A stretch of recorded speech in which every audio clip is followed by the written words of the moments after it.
Hey everyone, this is Jake Reynes, and I'm here to show you my new Calligraffiti Pro Procreate brush set. The year's 2021 right now, and I released this new brush set because Procreate 5 dropped with a bunch of new capabilities that allow brush making to be even more powerful, and I'll get into that in a bit. First thing I'm going to do though is I'm going to import a calligram guide that comes with this Procreate set. It's in the form of a PNG image file, so you can either add this to your photos on your iPad and you can insert it via a photo, or if you have it connected to your Dropbox or whatever you use to get this set onto your Procreate or onto your iPad into Procreate, you can select it from there too. So I have it in my Dropbox. I'm going to import that. And there we go. It's also gray, so what can happen is if I wanted to work on a dark background, and I often do with this set because these works tend to be a little bit more darker and kind of evil looking, at least for my personal taste. I like to work on a black background. So what I'll do is I'll just go ahead and make it black. I still have my calligram template there. So going back to my top layer, I have 51 different brushes in here. So there are 10 detailers, and they're grouped by these little section headers here. I have 36 different chisels, and each one is unique, and I'll get into that in a minute. But at the bottom here, I have 5 different textures, and these textures are very cool. They're dynamically scaling based on your pressure, and they will auto-orient based on your tilt randomly. So you'll see here, no matter what I do, I'm always gonna get a different pattern or a different size. I can also, if I was to clear this, I can do little taps to get little splatters. I could put that on the edges of my strokes, or I could do something really heavy and get a nice big splatter. Showing some different ones here, I have this granite one, which kind of looks like cracked rock, cracked granite, concrete, which is gonna be more like a paved surface. Got some subtle grunge here. Clear this out so you can see it. This is more of a setback look. And then finally, some scratches. And what I like to do with these brushes, I'm gonna start with the fresh layer here, is I like to kind of just go around the edges here. No particular order or size. And I like to layer them. I just like to screen them back, maybe pick a different one here and go into a new layer. Let's add some scratches there, and I'll add some splatters too. You can get creative, and I like to just kind of keep these in my background as just the base of my image or whatever work I'm working on. If I was to hide the guides here, you can see a little bit better. I'll screen it back. I can always come back to that, but I like to keep it on a different layer. Same thing with the guides. So those are the textures. Good way to just build the background of your images. So now on a new layer, I'm going to come back and I'm going to show you some of these chisels. So very basic solid one here.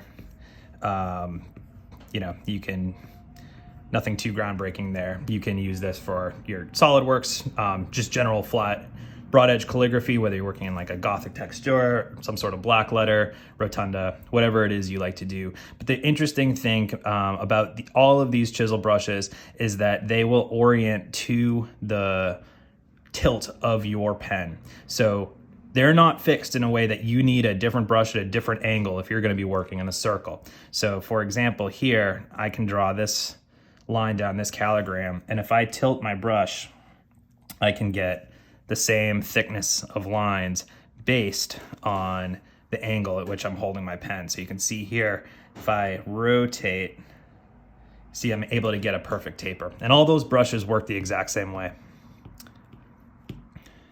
Moving into a different one here, solid splatter, same deal, but because of Procreate's new capabilities, you'll see here that I have 2 brushes.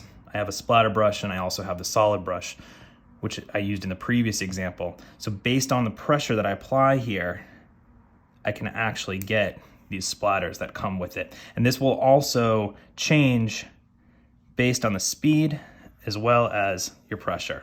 So you can get a truly unique stroke each time you use it. And you'll find that theme reoccurring through a lot of these because I'm using layered textures to get truly different effects. Rough edge here is almost like a cola pen. Same deal with the splatter. Give this a nice rough ragged edge and get some splatters along with it. The fadeaway is a solid brush, but it is pressure sensitive so that depending on how hard you're pressing down, you're gonna get a semi-translucent line versus a solid one. And I like using this for pieces, if like, let's say I'm doing some abstract strokes here, and I want to almost create a layering or depth effect here. I can kind of adjust my pressure so that it looks like some of these lines are going behind the lines that I drew previously.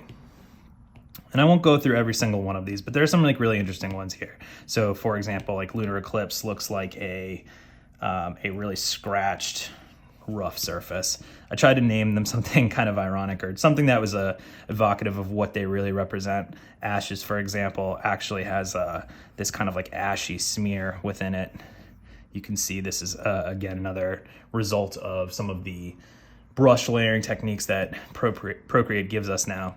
Wet sponge is almost like as if you're dragging a sponge around on a surface. You get some drops, you get some grit, you get some texture and some smears. This one is a lot of fun. This reminds me of Sumi ink. If you've ever worked with any sort of Japanese brush calligraphy, you'll see as I'm going along here, it has these different smears that come with it. So it gives you a really organic look and feel. Let's check out some of these other ones here. Pond Scum. This is just kind of a gross, pressure-sensitive brush that drags, almost like as if they were different bristles dragging them around, or I don't know, it reminded me of weeds at the bottom of a pond. And when you start to actually, like, let's draw like a black letter E or something. If you start to almost just forget about some of the textures that these things give you and draw letters with them, it really looks like, you know, it has this gesture that you're able to achieve with like a real paintbrush, or in some of these instances, something like a spray paint can. Moving on down, some other interesting textures here. Razor was almost kind of like a flat bristle brush. You got one called Tread. It's almost kind of like tire marks. Fractured kind of reminds me almost of granite. And again, there's that dual brush layer there, creating spatters based on your speed and your pressure. Checking out Van Gogh, this is kind of like a very dry bristle brush. So getting in there, you can see that it's almost like you have this poorly clean, dried out brush that has old paint on it, and you're really scratching the canvas with it. Spray paint, or let's go in order here. War paint, this is actually one of my favorites. It's a little bit big here, but war paint is this weathered texture that has those spatters built into it, but it just looks really organic. And that's what I really tried to go for with all these brushes, is every time you use the brush, it doesn't look like you're using this repetitive grunge pattern. It is going to behave differently based on your angle, your pressure, your speed, etc. So you always have a truly unique stroke. Truss is almost like this, this poster edges or bad print work built into the brush. And finally, getting into some of these brushes towards the bottom. These last three, I almost didn't include them. I wanted to kind of throw them in as a bonus. They're a little bit more difficult to work with, but I was excited about them because I think they do a really good job, again, expressing some of those new capabilities of Procreate. So this spray paint one here really looks like it's just like this really crappy beaten up surface, or almost like a spray painted stencil. It can be a little bit difficult to work with just because of the nature of the way the brush is built, but you can get some really interesting effects with it. Same thing with these stencils. So these stencils are actually like this ghosted, masked out stencil, I guess, right? And it's the same thing for this rough stencil. It's just got a little bit more of a rough edge to it. These are cool to create almost like this subtracted or reductive strokes within your work. And then finally, just as a way to kind of add more life to your work and just I use this for kind of fit and finish, polish at the end. I've included 10 detailers here, and these detailers are meant to be more, like for example, I could take something like maybe this inkwell one here, and I could add this to maybe some of the edges to create flourishes or just more gesture and movement to a piece that I'm working on. You could trace the edges of your line work and almost create like a 3D effect. And just like the other brushes, they're all pressure sensitive. A lot of them are dual layered, interesting textures. So again, based on how hard you press is going to determine how big it is and how much some of that other texture comes through. This folded one is almost kind of like a folded cola pen. Edgelord is a little bit more of a gritty, almost kind of sandy texture. D-Den, rough, beat up splatters. So you get the idea. But again, so a lot of brushes here, but each one is unique, and I try not to overwhelm, what you can do with these. Really, any of these are going to kind of get you there, and it's up to you to kind of experiment and see what you like. And just to kind of show you some of the work that I've been able to achieve with these brushes, this was done with Lunar Eclipse as well as some of those spatter brushes.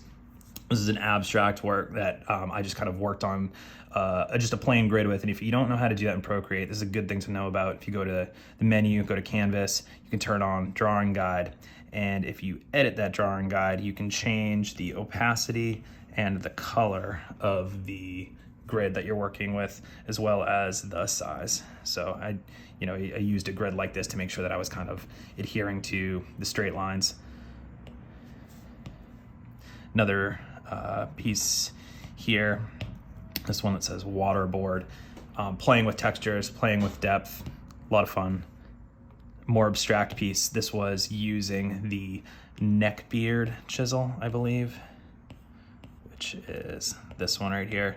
You can see, let me actually work on a layer. You can see it kind of has that scratchy effect to it. And then I blew that up.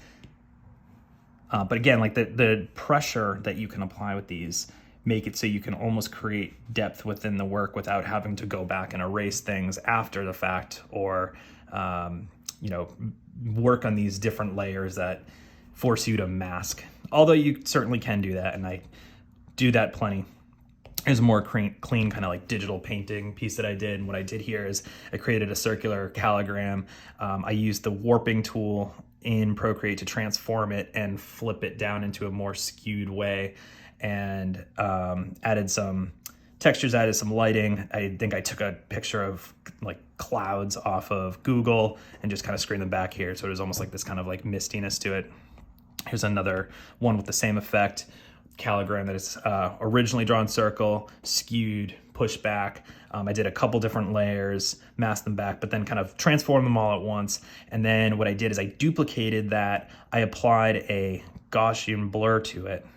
So if you go here and you can see how I can, add blur. So I did that to one of the layers, and then I masked out half of that layer. So basically the blurry one was on top, I masked out the front of it, and then the sharp one was on bottom, and I masked out the back half of that, so it actually looks like there's this depth of field to it. Again, really cool things that you can do with Procreate that you can pretty much do in Photoshop, but it's just way easier to do on your iPad. Here's I think this is actually upside down here. This was a piece I did a little while back, and I just took the circular calligram brush, went crazy. I think this is either the Van Gogh or the Razor brushes, and just started layering things. I used some of the fine liners to create these colored lines, and this was really just a random experimental piece, but a lot of fun to make. This one's more typographic. It's never ending, omnipresent, everlasting. Use some of those crack brushes, as you can see, the spatter brushes here. I think I pretty much took this text, duplicated it, kind of screened it back, masked it out here and there, added some more texture. I believe the actual brush that makes up these letters is the bad photocopy brush, which is this one here. Go back to the top up there so I can show you. You can see how it kind of has like this, it's almost like a crappy offset photocopy. And then just a couple more here, or one more here. This is just another Calligram brush. Use some of the fine liners, especially some of these like messy ones here to create these kind of like Norse glyphs. You can see some of the splatters in here, and just a kind of more complex calligram. So really, the only limitation is your imagination and what you can do with these brushes with all the powers of Procreate. So you may know that I also had a Calligraffiti Procreate brush that I put out a couple years ago. It's been really popular.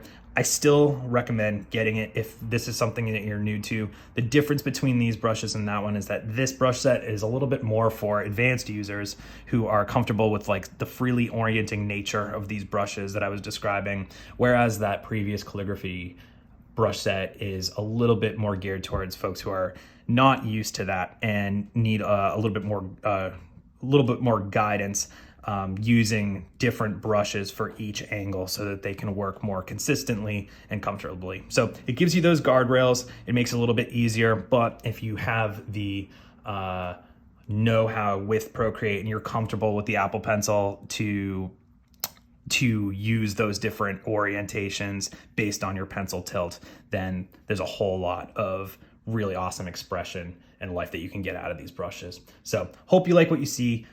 Check them out, and if you have any questions, don't hesitate to write me. Be happy to answer and help in any way I can. Have a good day.